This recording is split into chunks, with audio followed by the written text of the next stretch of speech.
aguda, ela embicou nos últimos 60 dias, piorou visivelmente.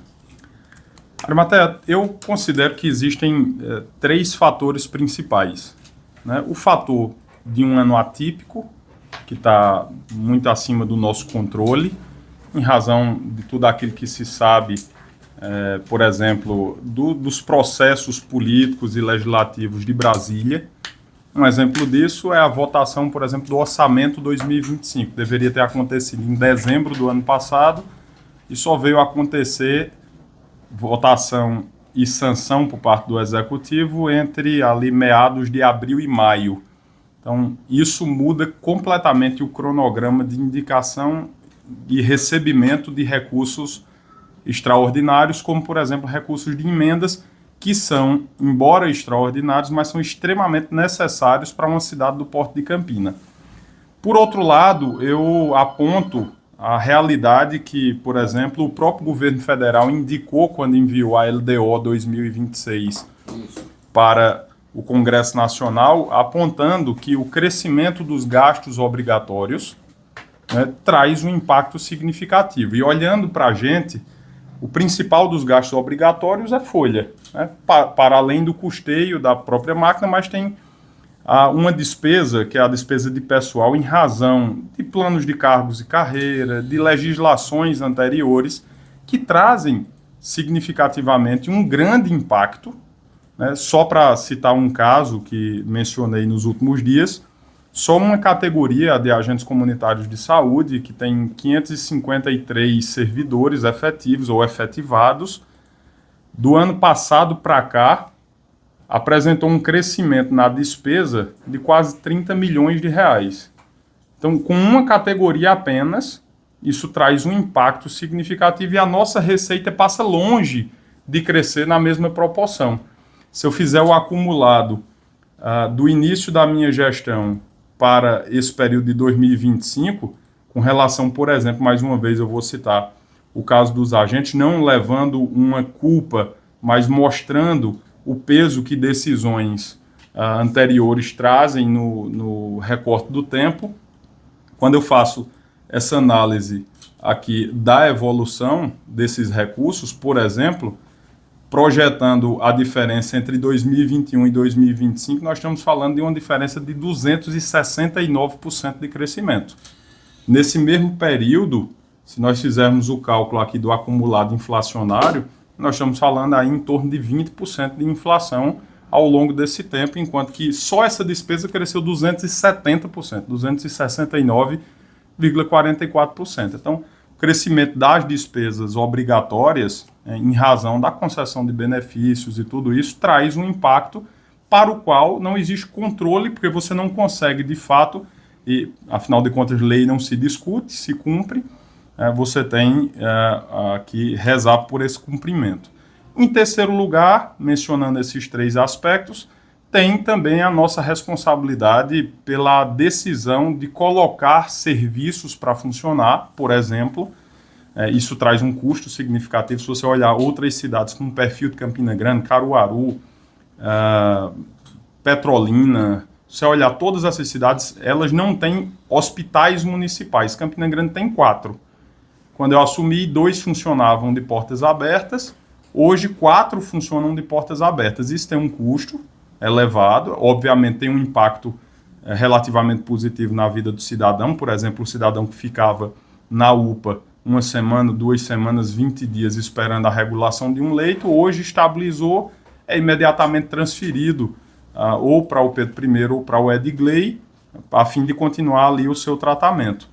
Então, isso traz um impacto, assim como, por exemplo, a expansão de outra rede de serviços, que é a de policlínicas. Nós saímos de 2 para 9, e um tanto de outras medidas que eu julgo, do ponto de vista de saúde clínico, acertadas, porém, tem um impacto financeiro que, com o atrasar ou com a instabilidade desse ano, que é atípico, com os recursos sendo adiados, a liberação desses recursos sendo adiados, isso termina trazendo um impacto para o município que tem que arcar com esse custo inteiramente sem ter outras contrapartidas. Desses 3 pilares que o senhor acaba de mencionar, o senhor só tem controle direto no terceiro, É por ele que vai ser feito o ajuste ou essa situação vai se prolongar?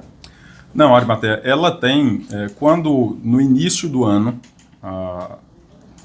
já ali no primeiro trimestre, nós identificamos que esse seria um ano atípico e pela projeção das despesas obrigatórias, né? Quando você faz a projeção anual mediante a lei orçamentária, a lei de diretrizes orçamentárias, nós identificamos que esse seria um ano em que provavelmente se viveria mais uma vez um período de desafio. Eu digo mais uma vez porque essa não é a primeira vez. Se você olhar no recorte de tempo, não muito tempo atrás, o ex-prefeito Romero passou por instantes assim, Veneziano passou também por instantes de desafios, em razão da complexidade que é gerir a coisa pública na saúde de Campina Grande. Então, nós identificamos isso, tomei a decisão de chamar uma das principais consultorias do país, que é a Falcone, de Vicente Falcone, um dos grandes consultores empresariais e institucionais desse país, para nos dar esse suporte e com todo o conhecimento, toda a experiência. Por exemplo, a Falcone foi a consultoria que, junto com o Estado do Ceará, desenvolveu o processo de auditoria e de gestão na educação do Ceará, que faz hoje a educação do Ceará ser uma das principais referências para o país. Então, nós convocamos a Falcone para fazer esse processo e, junto com uma série de medidas de estruturação e reestruturação, nós já temos um plano efetivamente pronto para fazer o enfrentamento dessa parte que diz respeito à gestão local, né, porque existem outros aspectos, como você mencionou, que vão além da nossa decisão ou do nosso poder de gestão, como as questões orçamentárias federais, como as questões propriamente tributárias, né? Já tem se falado, muitos economistas têm falado muito que o próprio Brasil, até 2027, vai estrangular fiscalmente, porque as despesas obrigatórias vão crescer para além da capacidade de arrecadação, e isso, obviamente, traz um impacto também na vida dos municípios. Porque, independentemente de quanto você arrecada, existem despesas que são despesas percentuais. Se eu arrecadar pouco, 5% do pouco que eu arrecadar tem que ir para a Câmara Municipal. Se eu arrecadar muito, 5% do muito que a Prefeitura arrecadar tem que ir para a Câmara Municipal.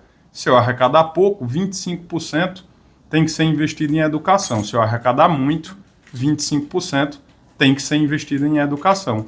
Então, essas despesas que acompanham percentualmente a arrecadação, muitas vezes terminam, esse engessamento orçamentário do país termina inviabilizando uma série de outras despesas e de outros investimentos que seriam mais discricionários. E essa consultoria vai ser implementada a partir de quando? Ela já está, dela? na verdade, ela já está sendo implementada, ela já vem sendo implementada numa série de aspectos, mas a implementação efetiva dela, ela vai se dar a partir do momento que nós apresentarmos os detalhes disso à própria população.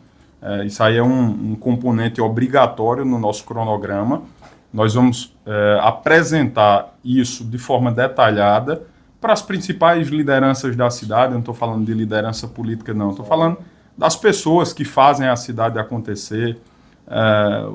Por exemplo, reunir as sociedades empresariais, associação comercial, CDL, ter reunião com o bispo e com a igreja, ter reunião com as principais mentes da cidade para este ano ainda, para apresentar o quadro diagnóstico, apresentar os pontos e, naturalmente, apresentar as soluções que estão sendo propostas. Prefeito Bruno,